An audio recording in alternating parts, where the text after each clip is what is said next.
Women and men are equal in the church. Agreeers, please step forward.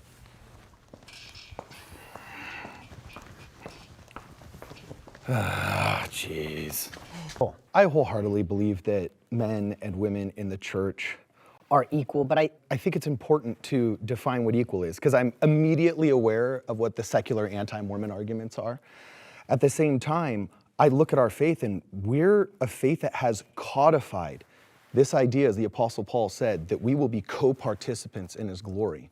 And we have a Relief Society, which is the largest women's organization in the world. We're one of the only faiths that's mainstream or large enough to have national recognition that I know of that has a doctrine of Heavenly Mother that is actually sung about in our official hymn book. You look at women, they don't need to receive the priesthood in order to go to the temple. We're told our priesthood as men that we hold is useless unless it's applied through long suffering and patience. And we're constantly told that you are living the Adam and Eve archetype.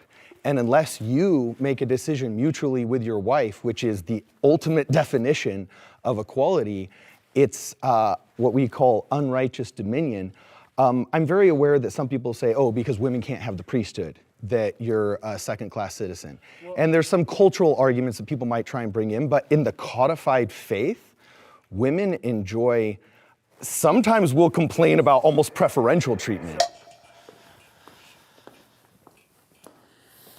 Does anyone know who the Relief Society president is?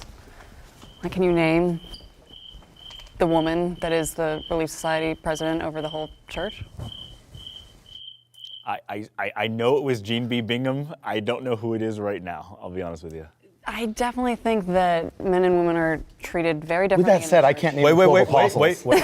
I can't name the 12 apostles. So and yet you could name probably the first three, President Nelson and his counselors. Mormonism is a cult. You know, I think some of the things that are important to pay attention to are like critical things in your life that you're told how you're supposed to do them, right? Like your sexuality, the way you dress, what you eat. What underwear you wear.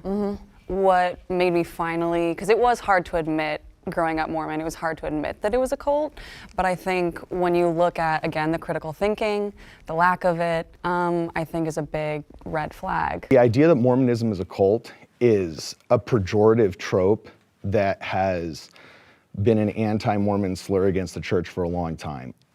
My show choir in high school was a cult. Apple is a cult. Wait until the next Star Wars movie comes out. It's a cult. I don't want to say that their trial is unique, because it is unique, but I look at it a little bit differently. I have leukemia. My illness will kill me 20 years earlier than timber. You don't think on my deathbed, forgive me, you don't think that I wouldn't trade a little bit of timber's gayness for 20 years extra on this earth?